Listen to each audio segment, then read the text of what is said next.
Olá, sejam todos muito bem-vindos. Essa é uma apresentação de um artigo de revisão sistemática sobre tratamento para o transtorno obsessivo compulsivo que foi resistente à primeira linha farmacoterápica. Essa apresentação foi realizada por mim e pela Júlia Bubani, minha colega e amiga, do Serviço de Residência Médica de Psiquiatria do IPSENG, onde a gente participa do ambulatório de transtorno obsessivo compulsivo e apresentamos semanalmente alguns artigos e trabalhos que tenham relevância científica. Esse é um artigo que vai ser apresentado aqui. É um artigo italiano, sem conflitos de interesse declarados, e é uma revisão sistemática muito bem feita, apesar de ser de 2018 e a gente já ter algumas atualizações depois disso, não deixa de ter uma base bem sólida e que vale a pena, como é um artigo de bastante relevância, julguei que vale a pena colocar ele à disposição para mais pessoas que se interessarem pelo tópico. A relevância do tema é indiscutível, a gente está falando de uma condição que é o transtorno obsessivo compulsivo, que traz muito prejuízo social e prejuízo de funcionalidade para quem tem essa condição. E os pacientes que entram em tratamento, pelo menos 50% deles não vão ter uma boa resposta à primeira linha.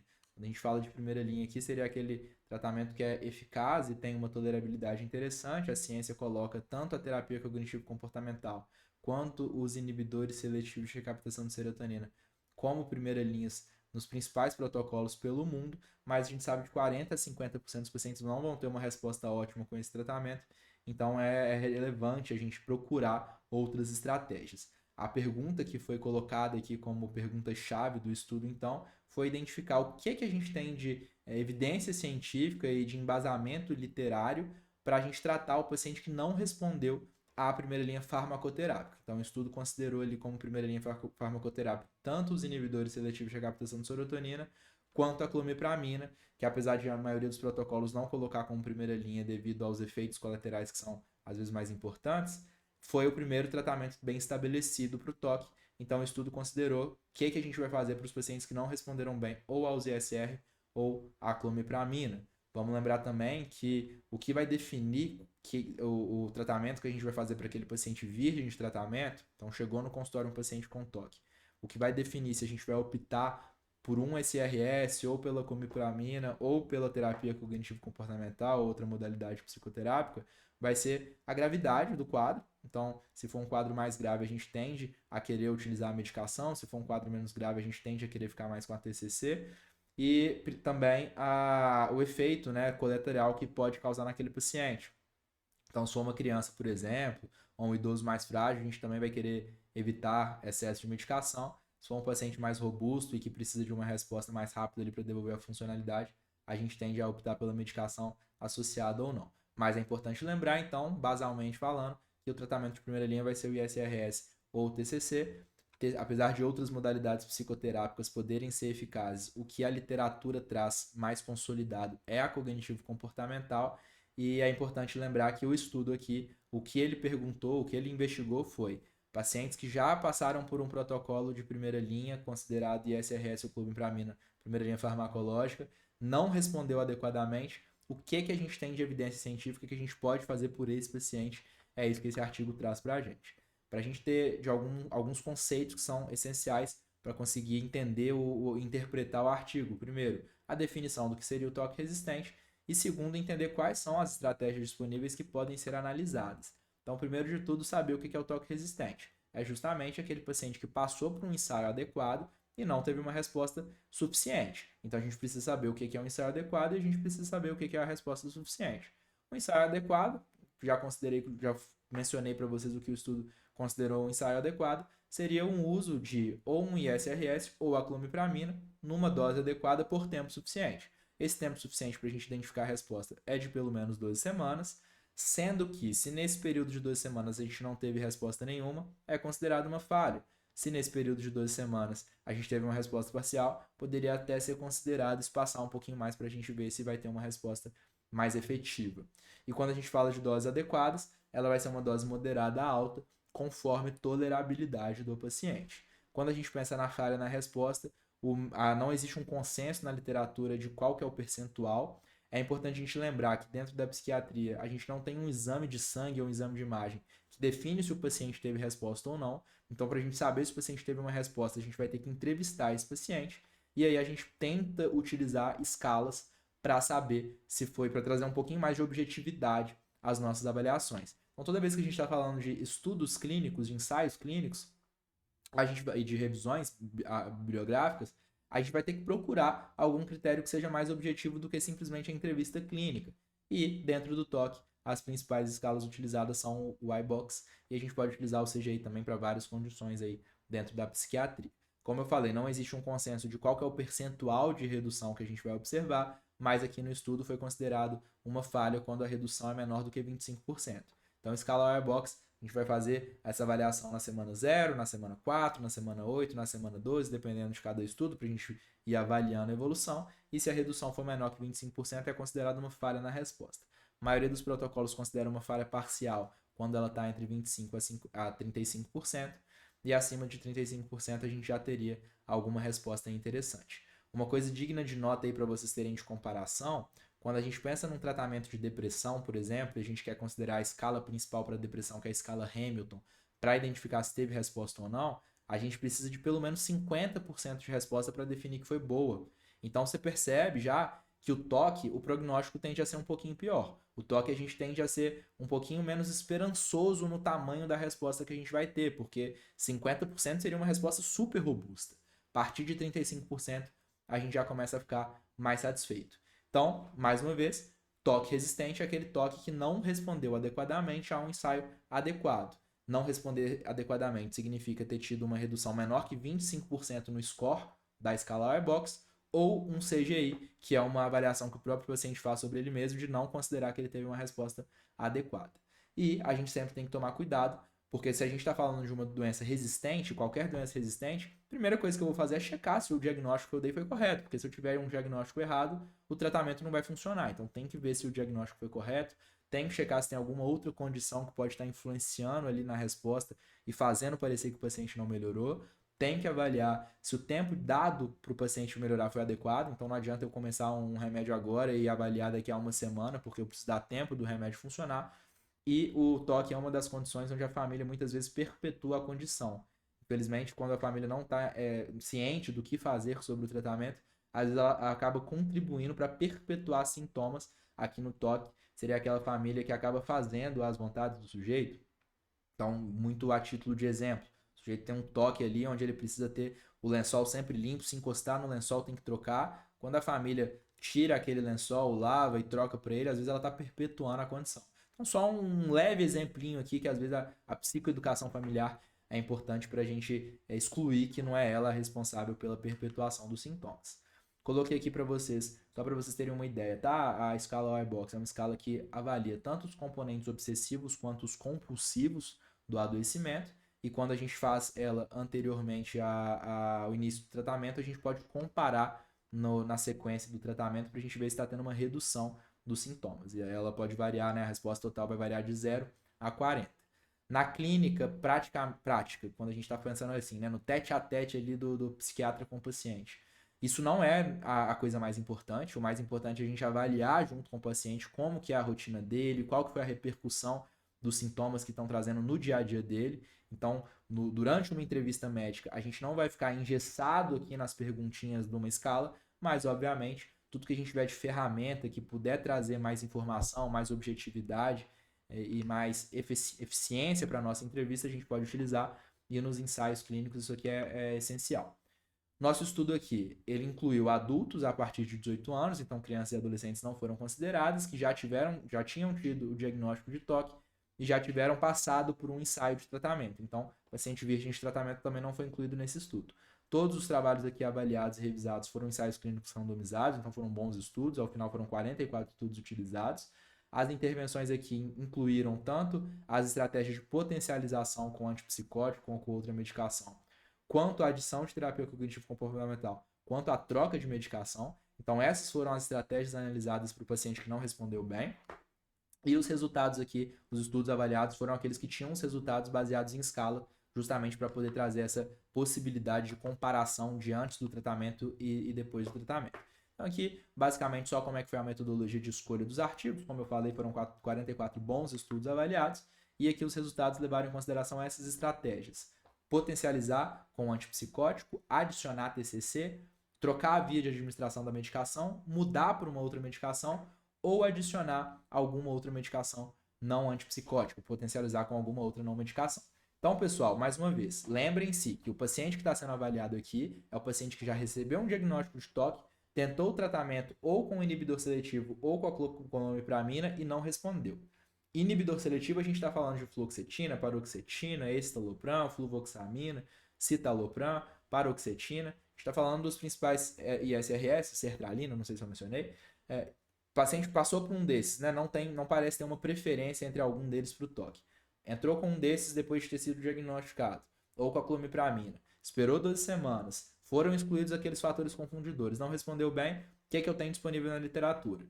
Potencialização com antipsicótico é uma possibilidade, colocar a terapia cognitivo-comportamental é uma possibilidade, trocar a via de administração, né? Em vez de tomar o comprimido via oral, vamos passar o que a gente tem de intravenoso, é uma possibilidade.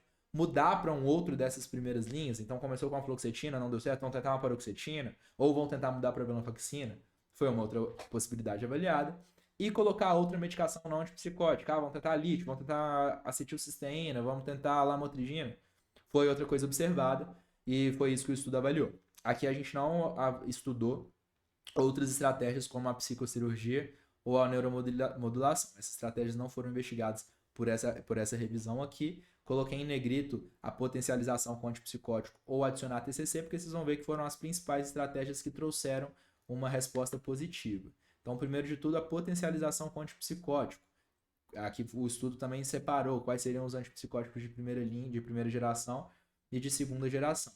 O haloperidol foi o principal investigado aqui. Mesmo depois de 2018, a gente carece de bons estudos observando o efeito de haloperidol, porque a maioria dos estudos são feitos em países desenvolvidos e lá não se usa tanto o haloperidol. O haloperidol é muito importante para a gente aqui no Brasil porque é a medicação disponível para o SUS. Então, se a gente precisa potencializar com antipsicótico, muitas vezes vai ser o haloperidol que a gente vai usar para o paciente que depende do SUS para se tratar. O haloperidol tem uma boa resposta, o problema é a tolerabilidade. A gente precisa de 6 mg dia em média para ter uma resposta adequada. É claro que a gente começa com doses mais baixas e vai titulando conforme a tolerabilidade, mas 6 mg dia o estudo trouxe que tem uma resposta legal, mas tem muitos efeitos extrapiramidais, então muitas vezes o paciente não tolera os efeitos colaterais. Os antipsicóticos de segunda geração que tiveram mais resposta foi a risperidona e o aripiprazol. Nesse estudo em 2018, a risperidona pareceu ter uma resposta melhor, mas atualmente muitas pessoas utilizam o aripiprazol também. São dois antipsicóticos com excelente resposta. A gente só tem que tomar cuidado com o antipsicótico de segunda geração, porque ele traz efeitos metabólicos, principalmente a risperidona, aqui em comparação ao aripiprazol. O paciente pode ter muito ganho de peso, pode começar a ter aumento de pressão arterial, pode começar a ter aumento de glicose e às vezes até o diagnóstico de diabetes. E quanto mais tempo o paciente usa o antipsicótico de segunda geração, mais chance de efeito metabólico ele vai ter. E a gente sabe que até 1/4 dos pacientes que usam antipsicóticos de segunda geração de longa data vão evoluir com a síndrome metabólica, que seria uma das principais e piores repercussões que pode ter um paciente que está engordando, ganhando massa gorda e aumentando glicemia, aumentando pressão arterial, por aí vai. Então, sempre que a gente entra com antipsicótico, a gente tem que pensar por quanto tempo a gente quer deixar aquela medicação ali. E até deixa a questão chave aqui, por quanto tempo a gente deve manter um antipsicótico de segunda geração quando o paciente respondeu ao tratamento com ele. Então, estou com um diagnóstico de TOC, entrei com a medicação de primeira linha, o inibidor seletivo de captação de serotonina, por exemplo, não respondeu, eventualmente tentei usar a clomipramina, não respondeu, potencializei ali com o antipsicótico, respondeu. Infelizmente, se eu tirar esse antipsicótico, esse estudo mostrou que até 83% dos pacientes vão voltar a ter os sintomas de TOC depois ali de 24 semanas sem ele. Então, sempre que a gente entrar com antipsicótico e o antipsicótico resolver, a gente vai ter que colocar na balança se vale a pena manter esse antipsicótico por conta dos efeitos colaterais ou se vale a pena tirar o antipsicótico mesmo sabendo que pode ter a recidiva. E aí, para eu individualizar essa resposta, eu vou ter que checar quão grave é o TOC daquele indivíduo, qual é o tamanho da funcionalidade, qual é o tamanho da repercussão que aquela doença, aquele diagnóstico traz, e ao mesmo tempo eu vou ter que avaliar como que aquele paciente respondeu ao antipsicótico. Se foi uma resposta excelente, que vale a pena manter, se ele é um paciente que é disciplinado e consegue manter ali uma rotina de alimentação e atividade física adequada, Enfim, a gente vai ter que individualizar, mas é bom saber que se a gente tirar o antipsicótico, a chance de recidiva é grande, mas ao mesmo tempo, se a gente manter por longo tempo, o cuidado com os efeitos colaterais vai ter que ser importante também. Então, tudo isso tem que ser levado em consideração. A quetiapina foi um outro avaliado aqui, e a maioria dos estudos não identificou uma resposta tão boa assim. Paliperidona e olanzapinas foram outros medicamentos de segunda geração que foram avaliados, mas recentemente também a gente observa que não são tão bons assim quanto a risperidona e o aripiprazol. Então, de fato, guardem aí como o haloperidol, a medicação que a gente vai usar para o paciente do SUS, risperidona e aripiprazol como potencializadores de tratamento com boa efetividade. A segunda estratégia observada foi adicionar a terapia cognitivo-comportamental, que também mostrou excelente eficácia. Então, não tem muito motivo para a gente não indicar a TCC quando a gente tem um paciente que não respondeu à primeira linha de tratamento. E aqui a gente poderia tanto trocar pelo TCC, se não respondeu bem ao ISRS, quanto adicionar a TCC. Mas o fato é que não faz muito sentido não adicionar a TCC quando o paciente não está respondendo bem ao tratamento. E, inclusive, nos casos muito graves, se a gente precisa de um cuidado intensivo, a gente pode adicionar a terapia cognitivo-comportamental até mais de uma vez por semana se a gente precisa de uma resposta mais rápida. Vários estudos mostram que essa é uma estratégia eficaz. Aqui você pode perguntar, né? Poxa, Pedro, mas só a TCC não tem nenhuma outra modalidade psicoterápica que funciona? Gente, pode funcionar, mas a TCC todo mundo sabe que é uma estratégia que é mais fácil de criar uma metodologia mais específica e validar através de estudos científicos. Então, o que a gente tem de resposta dos estudos científicos, a TCC parece ser superior às outras. Outra estratégia avaliada foi trocar a via de administração. Então, a gente tem esses dois representantes aqui, a clomipramina e o citalopram, onde a gente tem a possibilidade de mudar a via, porque fluoxetina, sertralina, a gente não tem, por exemplo, a administração via intravenosa disponível. Clomipramina e citalopram a gente tem. Só que são estratégias bastante caras. Nem todos os lugares, as cidades e estados do Brasil vão ter, a maioria dos lugares vai ter que importar a medicação. Então são estratégias caras e a gente tem poucos estudos que mostrem que seria muito melhor do que a medicação via oral. Então, essa revisão de 2018 ainda trazia aí alguns estudos potencialmente promissores, mas a gente já em 2023, essa promessa não foi tão bem entregue assim. Então, é uma estratégia que a gente pode até levar em consideração, é bom ter no escopo, mas a gente tem outras estratégias mais baratas e mais validadas. Mudar para outro inibidor seletivo ou para venlafaxina também parecia, né, em 2018, carecer de mais estudos para mostrar uma grande eficácia. A gente até tinha alguns estudos mostrando que substituir para paroxetina foi interessante, quando o paciente começava com um dual. Tem alguns estudos que sugerem que a venlafaxina poderia ser interessante quando um inibidor não respondeu, mas também precisaria de mais estudos e também a gente tem estudos atualmente que tem outras estratégias mais robustas como as que eu já apresentei. Então isso aqui seria uma estratégia mais de segunda ou até de terceira linha. E por último, a adição de outras medicações, a potencialização com outras medicações não antipsicóticas. Nesse estudo de 2018 aqui, as únicas medicações que pareceram ter uma resposta mais interessante do que o placebo foram a memantina, a lamotrigina e o pindolol. Então a gente vê que é tentado de tudo, como é um tema muito importante, né? A gente sabe que o toque tem, como eu já falei no início, 40 a 50% das pessoas não vão responder bem à primeira linha, a gente precisa sim continuar investigando outras possibilidades, mas não são todas as possibilidades que são boas. Naltrexona, clonazepam, gabapentina, lítio, abuspirona, a gente já tem muitos estudos mostrando que não são tão boas assim. A memantina, eu colocaria aí, né, até em 2023, como uma primeira opção para potencialização que parece ter um efeito legal. A lamotrigina a gente precisa estudar mais, mas pode ser levado em consideração. O topiramato para sintomas compulsivos pode parecer ajudar. O pindolol teve alguma resposta aí, mas fugiu muito disso, a gente não tem muita boa resposta não. Então, gente, concluindo, melhores estratégias para o tratamento que é resistente à primeira linha farmacoterápica de toque seria ou potencializar com antipsicótico, e aí chamando a atenção para o aripiprazol, para a risperidona e para o haloperidol, ou adição, potencialização com a terapia cognitivo-comportamental. Se a gente quiser ir além, né, o que eu poderia ter de segunda ou terceira linha para esse paciente? Mudar de outro para um antidepressivo para o outro. Pode ser levado em consideração, mas essa estratégia vai ser principalmente quando o problema foi tolerabilidade. Exemplo, entrei com a fluoxetina, mas o paciente não tolerou o efeito colateral da fluoxetina.